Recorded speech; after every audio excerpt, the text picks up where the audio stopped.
Have you ever stopped to think about the dizzying speed at which we live? It feels like the entire world is in a constant race, a marathon with no finish line. We receive instant notifications, replies in seconds, deliveries in minutes. We've been conditioned to believe that fast is synonymous with efficient, that immediate is synonymous with success. But what if I told you that one of the greatest sources of wisdom, strength, and inner peace lies in the exact opposite? What if the true mastery of life isn't found in accelerating, but in knowing how to wait? Imagine for a moment the serenity of a centuries-old tree. It doesn't hurry to grow, nor does it fight against the seasons. It simply is present in its own time, sinking its roots deep into the earth as its branches reach for the sky, at the pace nature has set for it. We, human beings, have forgotten that we are also part of this nature. We've forgotten that there is a time to plant, a time to nurture, and a time to harvest. In our eagerness to pick the fruit before it ripens, we often end up destroying the harvest itself. Impatience is the voice of fear whispering in our ear. Fear of losing out, fear of not being enough, fear that the future won't be as we planned. And every time we give in to this voice, we surrender a piece of our power, our peace. Stoicism, that ancient and yet so relevant philosophy, teaches us that wisdom is not in controlling external events, for that is impossible, but in mastering our reaction to them. And knowing how to wait is the most sublime of reactions. It is an act of trust. Trust in the process, trust in the universe, and above all, trust in yourself. In our journey today, we will dive deep into the art of knowing how to wait. We will uncover why we have become so impatient and the price we pay for it. We will explore how patience can transform our relationships, our careers, and most importantly, our relationship with ourselves. Are you ready to slow down? Are you ready to discover the strength that exists in the pause, in the silence, in the waiting? If you are seeking a life with more meaning, less anxiety, and more clarity, this content was made for you. So take a deep breath, leave a like, and subscribe to the channel. Because today we will learn together that the greatest wisdom is not in forcing the river to run faster, but in learning to navigate its natural flow. The anatomy of impatience. Why have we lost the ability to wait? To understand the power of patience, we first need to dissect the monster of impatience that lives within us. Where does it come from? Why does it seem to have grown so much in recent decades? The answer is complex and multifaceted, but it begins with the environment we have created for ourselves. We live in the age of instant gratification. Technology, which should be our tool, has in many ways become our master. With a single click, we have access to a universe of information, entertainment, and products. Want to watch a movie? Streaming offers us thousands of options instantly. Want food? Apps deliver it to our door in under an hour. Want an answer? Google provides it in a fraction of a second. This constant training for the immediate has rewired our brains. We have created an unrealistic expectation that everything in life should operate with the same speed and efficiency as an algorithm. The problem is that the most important things in life, love, trust, personal growth, healing, mastering a skill, do not operate on the logic of a click. They operate on the logic of cultivation. They require time, dedication, and above all, patience. The toxic productivity or hustle culture also fuels this impatience. We are bombarded with messages that we should always be doing, always producing, always optimizing our time. Rest is seen as laziness and waiting as a waste of time. This mentality places us in a state of perpetual anxiety. We feel that if we are not running, we are falling behind. But where are we running to in such a hurry? Often we run in circles, exhausting our energy in pursuit of a destination that never seems to arrive, simply because we don't give ourselves time to draw the map correctly. Another crucial factor is social comparison, exacerbated by social media. We scroll through an infinite feed of others' successes, of achievements that seem to have happened overnight. We see the stage but we ignore the backstage. We see the harvest but we don't see the long, arduous years of planting. This distorted view of reality creates in us a sense of urgency and inadequacy. Why did he succeed and I haven't? Why does her life seem so perfect while mine is stagnant? This comparison is poison for the soul, as it makes us believe that our journey is delayed when, in fact, every journey has its own unique timeline. There is no late or early in life, there is only your time. The cost of this impatience is extremely high. Physically, it manifests as chronic stress, muscle tension, sleep problems, and even heart disease. Mentally, it generates anxiety, frustration, anger, and an inability to enjoy the present moment. We are always in the future, focused on the result we want to achieve, and we miss the beauty of the process, of the journey. We make hasty decisions, whether in business, relationships, or finances, because the anguish of waiting becomes unbearable. And in the end, this rush to achieve happiness is precisely what prevents us from being happy here and now. Recognizing the origin of this impatience is the first step to freeing ourselves from it. It is understanding that we were not born impatient, we were conditioned to be. And if it was conditioning, it can be reversed. Waiting as Stoic wisdom, controlling the uncontrollable. This is where the wisdom of Stoicism becomes an invaluable compass. One of the most fundamental lessons from philosophers like Seneca, Epictetus, and Marcus Aurelius is the dichotomy of control. They teach us that, in the universe, there are things we can control and things we cannot. We can control our thoughts, our judgments, our actions, and our reactions. We cannot control the weather, the economy, the opinions of others, and crucially, the passage of time. Impatience, in its essence, is a futile and painful struggle against the uncontrollable. It is the attempt to force time to bend to our will. It is wanting the seed to sprout in a day, the wound to heal in an hour, love to mature in one date. The Stoics would tell us that this is not only irrational, it is a recipe for suffering. True wisdom is not in fighting against reality, but in accepting it and working with it. From a Stoic perspective, knowing how to wait is a practical exercise of the dichotomy of control. It means focusing all our energy on what is within our reach. While we wait for a promotion, we can control our effort, the quality of our work, the development of new skills. While we wait for a relationship to deepen, we can control our ability to be a good listener, our honesty, our vulnerability, and our support. While we wait for healing from an illness, we can control our adherence to treatment, our lifestyle habits, and especially our mental attitude. Waiting ceases to be an agonizing void and transforms into a space for focused action. This is what we can call active waiting. It is not a passive wait with folded arms, expecting fate to solve everything. It is an engaged wait, where we use the interval of time to prepare ourselves, to strengthen ourselves, to become the person who needs to be ready when the opportunity finally arrives. Marcus Aurelius wrote in his Meditations, "The impediment to action advances action.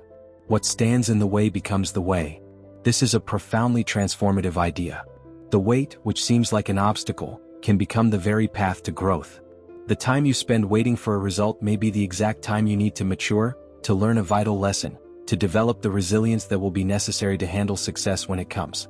Think of the Chinese bamboo tree. After the seed is planted, you see nothing for almost 5 years. Absolutely nothing.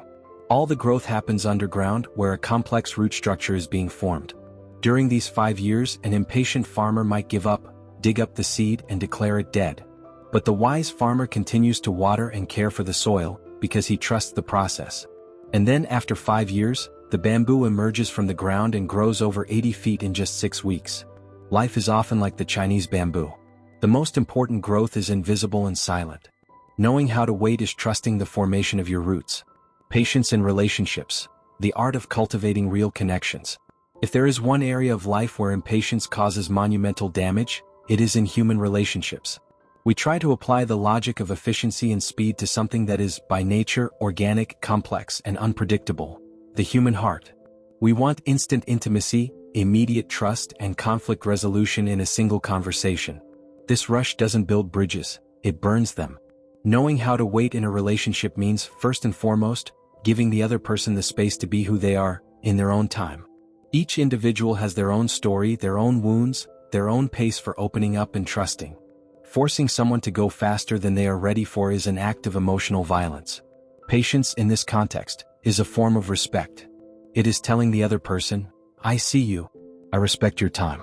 I am here, present, while you navigate your own journey." Think of a deepening friendship. It is not built in a weekend.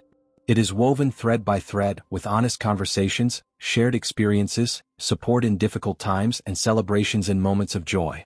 Each interaction is a thread added to this tapestry. Impatience would be like trying to weave too quickly, creating knots and holes, resulting in a fragile fabric that tears at the first sign of tension.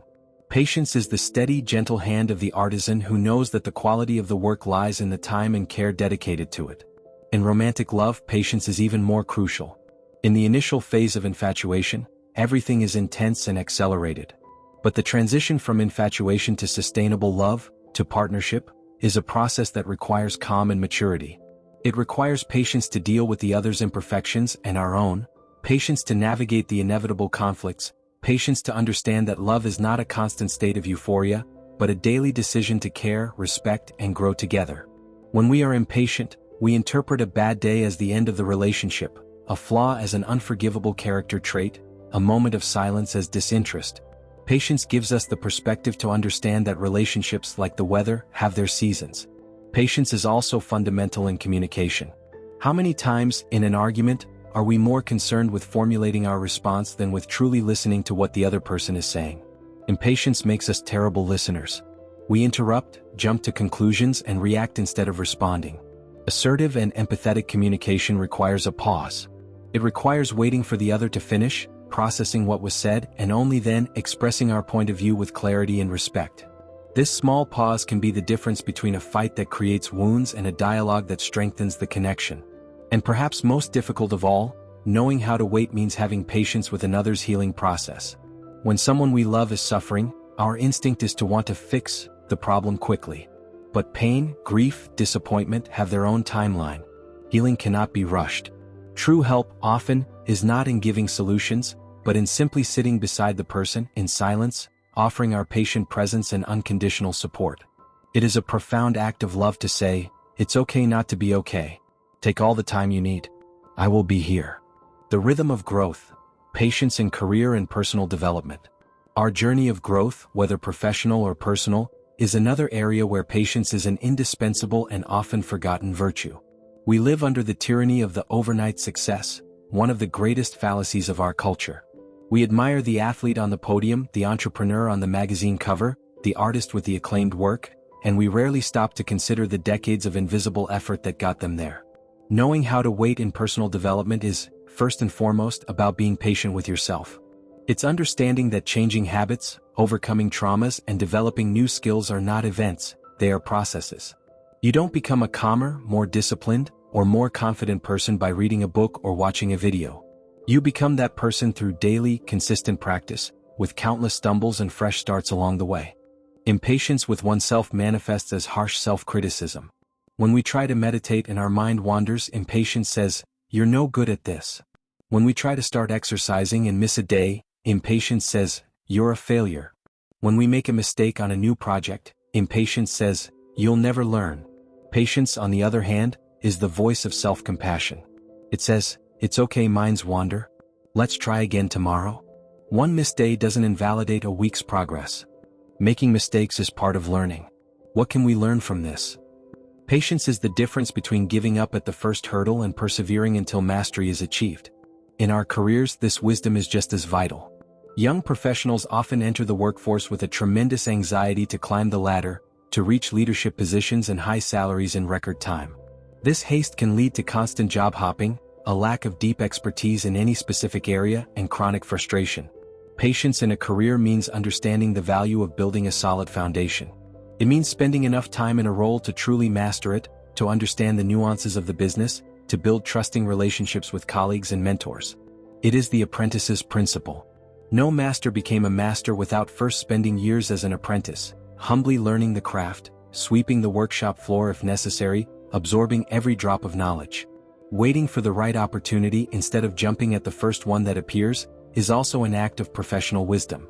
Impatience makes us accept jobs that don't align with our values or long-term goals, simply out of fear of standing still. Patience gives us the clarity and confidence to say no to good opportunities so that we can be available for the excellent opportunity that is yet to come. It's a game of long-term vision versus short-term gratification. Remember the metaphor of the sculptor. He doesn't create a masterpiece with a single blow of the hammer. He spends hours, days, months patiently removing tiny chips of stone. Each blow seems insignificant on its own, but the sum of thousands of patient and precise blows reveals the beauty that was hidden within the rough block. Your career, your character, your life are that block of marble. Every day of study, every completed project, every piece of feedback received, every corrected mistake is a hammer blow. Don't be discouraged if the statue doesn't appear immediately. Trust the process. Keep sculpting. Practical strategies for cultivating the patience muscle. Talking about the beauty of patience is inspiring, but how can we, in practice, cultivate this virtue in a world that conspires against it? Patience is not an innate personality trait. It is a skill, a muscle that can and must be trained. Here are some concrete strategies to begin this training. The first and most powerful tool is the practice of mindfulness. Impatience lives in the future, in the anxious anticipation of what is to come. Mindfulness anchors us in the only moment that truly exists, the now. When you find yourself in a waiting situation, be it in a bank line, in traffic, or waiting for an important email, instead of grabbing your phone to distract yourself or letting your mind spiral into frustration, use that moment as a training exercise. Focus on your breath. Feel the air entering and leaving your lungs. Notice the sounds around you without judgment. Feel your feet on the ground. By doing this, you transform a moment of passive, agonizing waiting into a moment of active, peaceful presence. You teach your brain that it is safe and even pleasant to simply be without the need to do.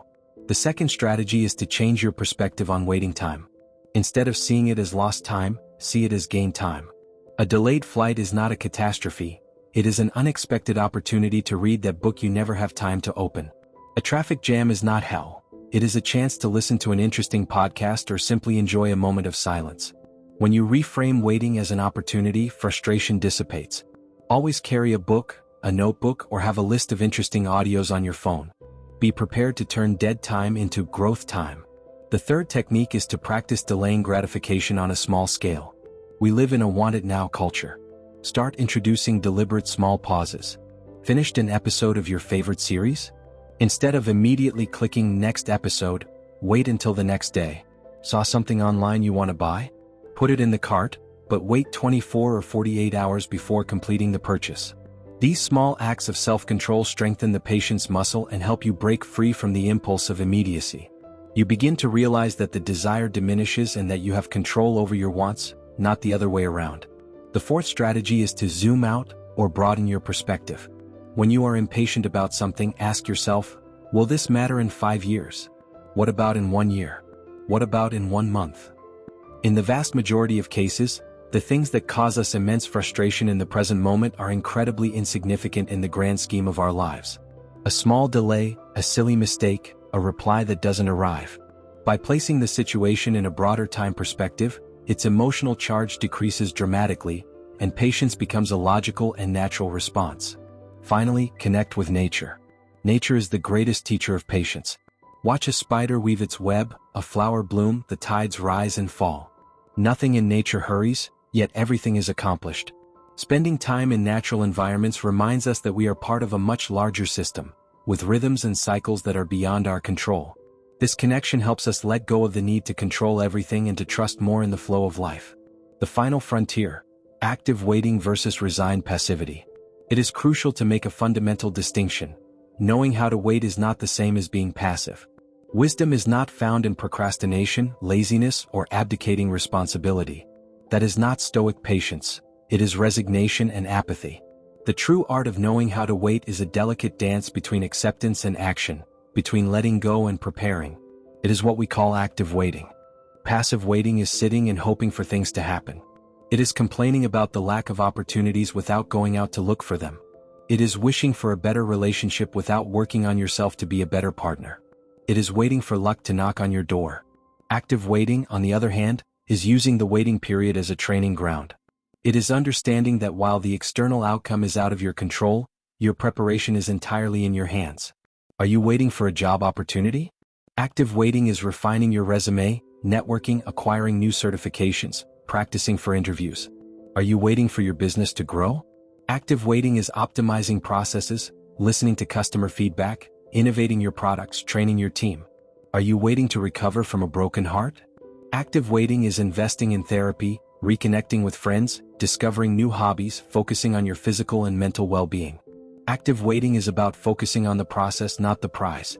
It's about finding meaning and purpose in the daily work, regardless of the final outcome. It transforms waiting from a period of anxiety into a period of immense personal growth. You become so engaged in becoming the best version of yourself that the outcome, when it arrives, is almost a natural consequence, not the sole objective. This distinction is what separates maturity from immaturity. The child waits passively for a birthday present. The mature adult works, saves, and plans to achieve their goals. Knowing how to wait actively is a sign of deep emotional and intellectual maturity. It is recognizing the limits of your control, but refusing to be a victim of circumstances.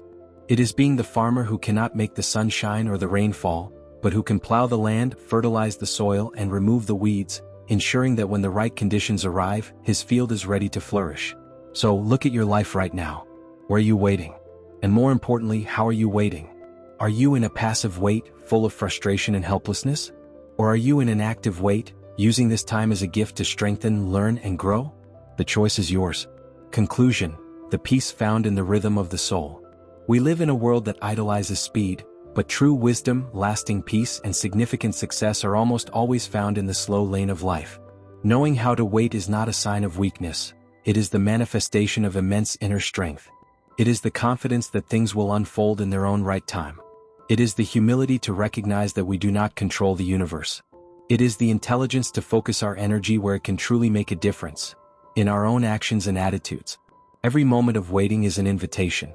An invitation to breathe, to observe, to learn, to prepare.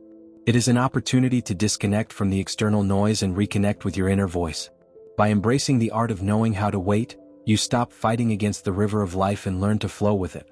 And in that flow, you find a grace, a lightness, and an effectiveness that haste can never offer you. Patience will not give you everything you want the instant you want it, but it will give you something much more valuable: the ability to be happy and productive no matter what is happening. It will give you yourself. And so, the challenge I leave for you today is this: identify one area of your life where impatience has been causing you suffering. Just one. And, in the coming days, try to apply one of the strategies we discussed. Breathe. Change your perspective. Practice active waiting. Observe what happens not just externally but within you. In what area of your life do you need to practice the art of knowing how to wait more? Share your thoughts in the comments. Let's learn from each other and build a community that values depth over speed. Your journey is unique, and every step, no matter how slow it seems, is progress. Until next time.